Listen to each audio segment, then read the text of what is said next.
Talk about more exponential and logarithmic equations. So in the first video for this section, which introduces 4.2b, this was the paper from it. And we talked about the type of exponential equation that had some sort of exponential, but only one exponential in the problem. In this video, we're going to talk about if you have two different exponentials in your problem. And then we'll also do two examples of logarithmic equations as well. Okay, so in this first one here, I have two completely different bases raised to some exponent that has x in it. For all of these, I'm assuming my task is to solve for x here.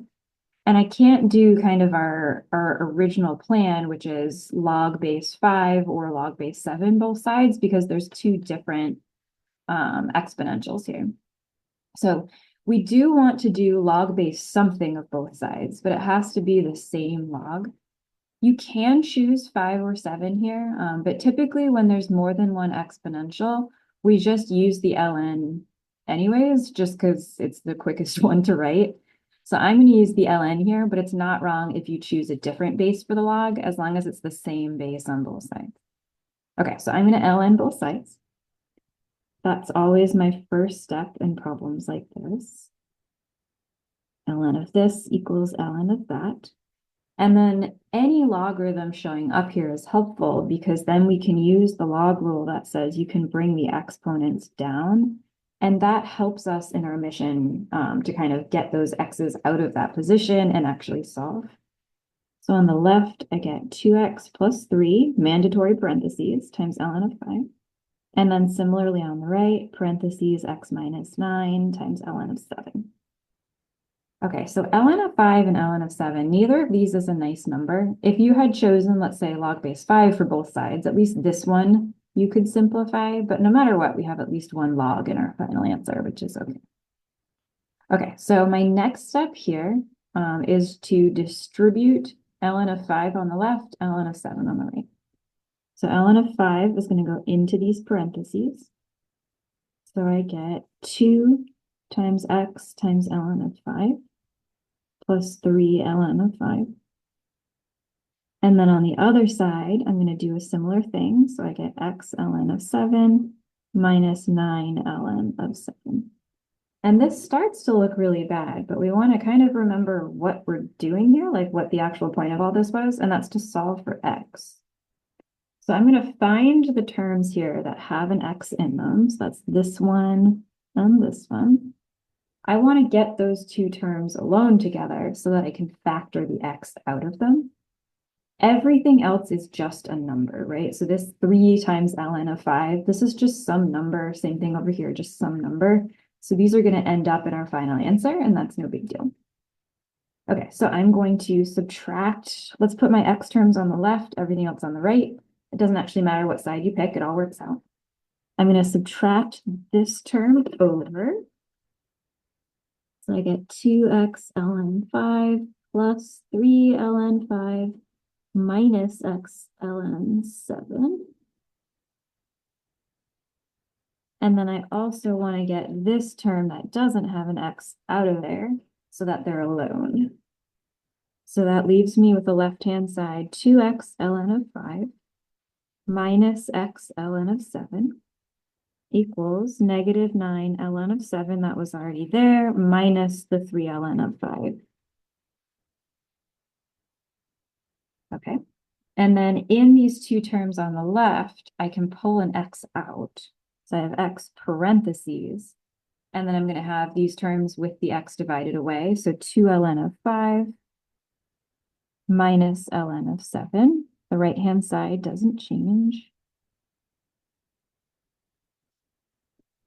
And now all I need to do to finish solving for x is divide both sides by what's in these parentheses here. So x equals the original right-hand side over 2 ln 5 minus ln 7.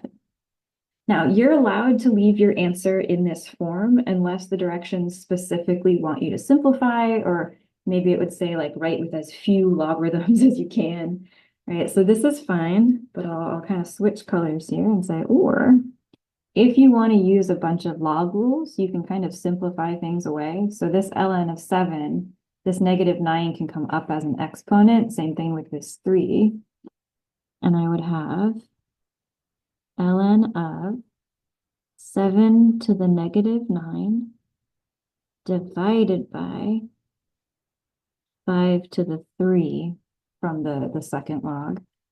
Similar work on the bottom, ln of 5 squared from the first one divided by 7 from the second. And certainly you could turn this into a single log using the change of base rule, but it would be so ugly, I'm not going to do it. So either one of these two is a perfectly good final answer. All right, so anytime your exponential equation has two exponentials with different bases, I would recommend starting by lning both sides using log rules, and this roadmap should work as a nice guide.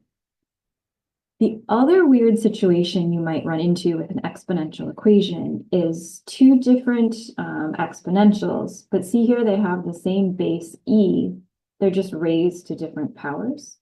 So in that case, I'm going to have a different game plan here. So I'm going to first move the 7e to the x over to the left side, and then write these terms in order of like highest exponent, next highest, and then no exponent. So I have e to the 2x minus 7e to the x plus 12 equals 0. And then I also want to see e to the 2x as e to the x squared.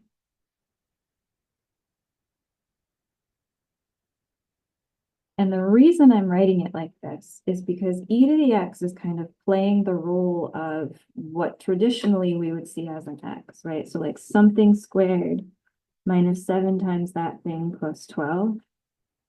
If in those spots we just had a regular x, so I'll kind of temporarily put it in there just to help our eyes see it. This is a quadratic that we could factor. And if it's not factorable, we could jump into the quadratic equation. So this factors into x, let's see, factors of 12 that add to -7, minus 4 minus 3. So we can use this factoring, but instead of an x, it's e to the x that goes in those spots.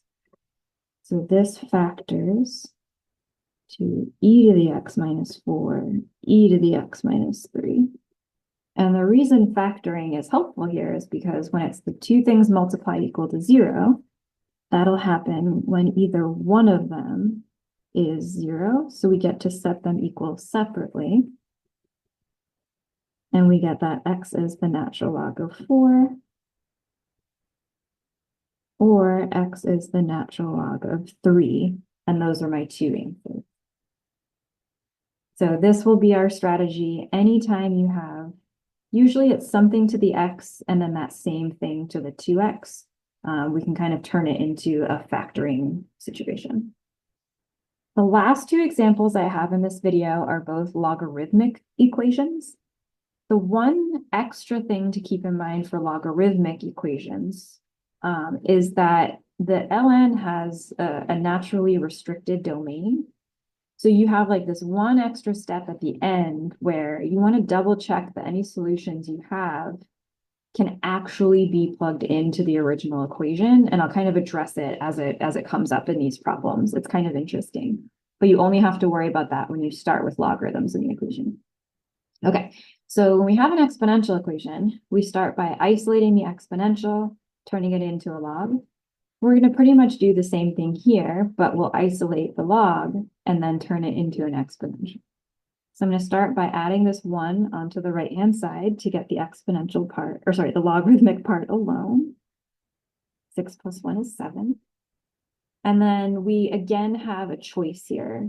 They both are going to lead us to the same line, but you could see this as like writing this as its equivalent exponential statement, or you can kind of do like a computational trick to help you put things in the right spots.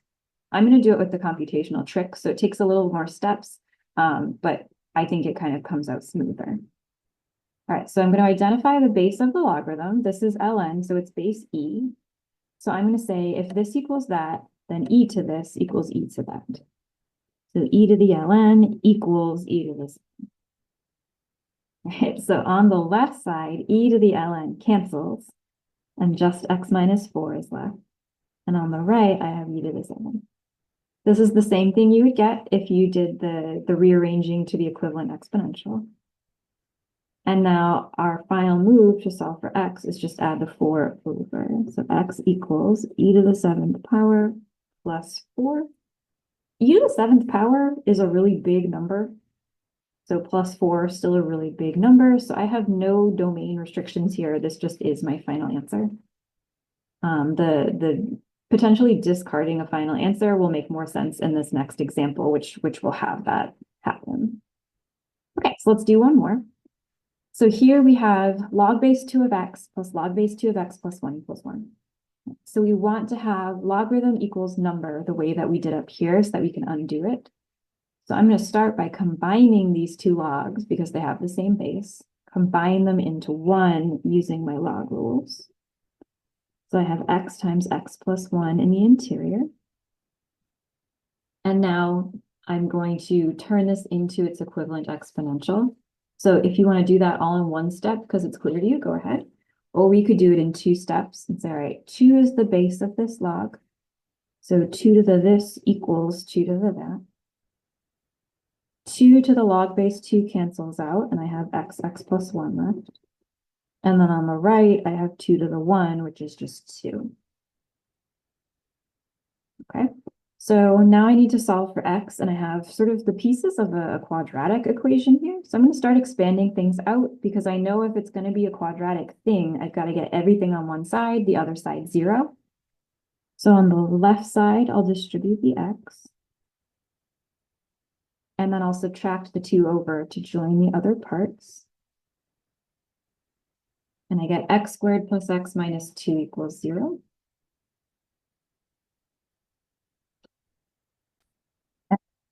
That I can factor. If you're not sure how to factor it, or if it doesn't factor in any of these, remember you do still have the quadratic formula available to you as well.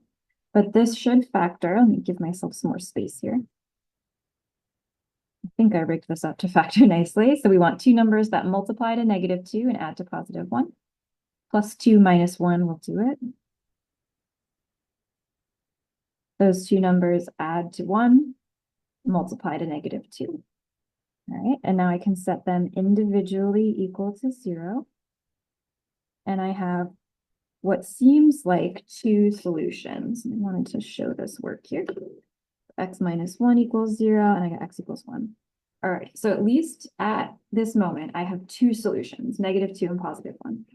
And now we said anytime the equation starts with logs in it, you just want to do a quick check at the end that everything actually is in the domain of the original equation.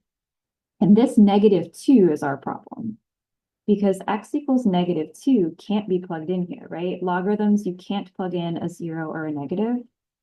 So -2 can't be one of our answers. Like even though it solves this equation here, it doesn't solve this equation up top. So -2 is out because you can't plug it in to log base 2 of x. Let's check if x equals 1 is okay. If I plug that in for x here, I'd have log base 2 of 1, that's fine. Here it would be log base 2 of 2, which is also fine, right? Logarithms just can't have 0 or negatives plugged in. So my only answer here is x equals 1.